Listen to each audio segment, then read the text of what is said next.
Human mabalita sa RTV Balitang Bisdak ang mga nangagubang tabon sa manhole sa Barangay Maribago, Lapu-Lapu City.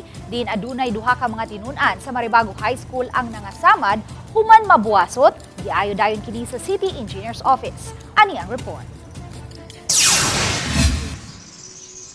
Enero 22, migawa sa RTV Balitang Bisdak ang reklamo sa mga ginikanan sa duha ka mga tinunan sa Maribago High School nga nangapalta sa ilang face-to-face classes karong buwana. Human mahiagom og samad dihang nangabuwasot sa nagubang manhole cover sa Datag Maribago sa managlahing insidente. Nunot sa balita, gipadad-an gilayon og mga personnel sa City Engineer's Office ang dapit o giayo na ang mga nagubang tabon sa manhole. Ang dapit di inabuwasot ang duha ka mga tinunan nga gialihan lang og ubang tarima human sa insidente, karon kini na ang hitsura. Samtang ang gubang manhole cover at bang mismo sa barangay hall nga gibutangan lang og tubo aron magsilbing early warning device na ayom-ayom na usab. Sa kasayuran nga gihatag sa DPWH Cebu 6th Engineering District sa RTV Balitang Bisdak, gipasabot sa Information Officer niini nga si Engineer Daffodil Hugan nga human ma-turn over niadtong 2023 ang naasoyng proyekto ngadto sa end user niini nga mao ang Barangay Maribago ang naasoyng barangay na ang mag-maintain sa maong proyekto.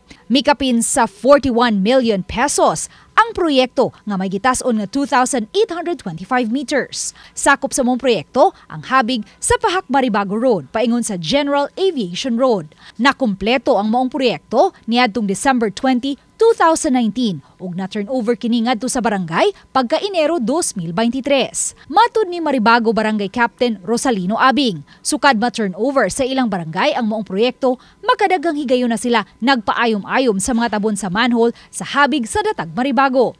Kay di pareho ang level sa pagkahimo sa drainage, ang lawom nga dapit ang sagad sa napan sa tubig kung mubunok ang kusog nga uwan, hinungdan sa pagkagabok sa mga tabon sa manhole. This is from administration Miss Una, ma'am.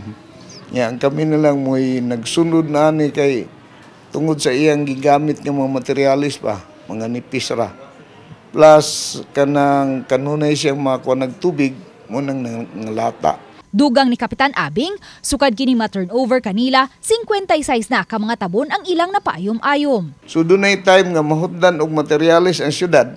Kami nalay mo dul out og among ikuag materialis. Oh, amo na itong kwan kanang di man mahimo pud ato ikos barangay.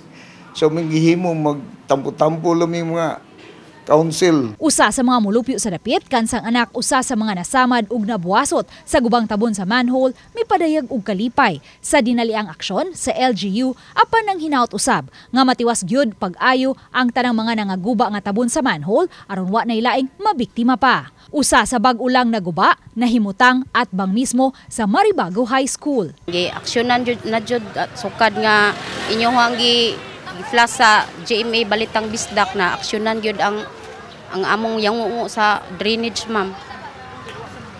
Wa pa lang na human kay nagkuha naman siya, nagsunod-sunod naman og kaguba.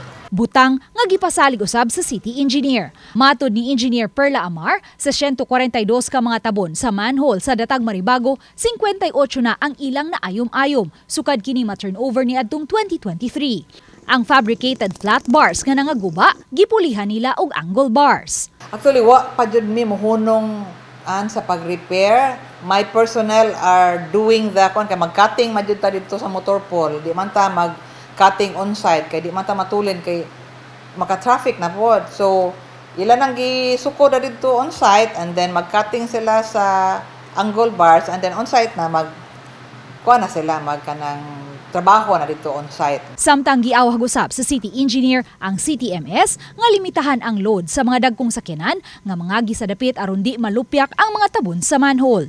Nanawagan usab sila sa mga barangay official sa pagsiguro nga mabutangan usab og mga early warning device ang mga gubaong tabon sa manhole nga wa pa naayo. While we have not yet repaired the site, sila na mismo mubutang og mga warning signs or maybe they will purchase steel plates para temporarily cover ang kanang mga lungag kay ang nakita ko na to karon ilang alihan naman og mga katong mga damage pagali pod nga mga kahoy lang. Uban ni Godfrey Lien, Luan Merondina,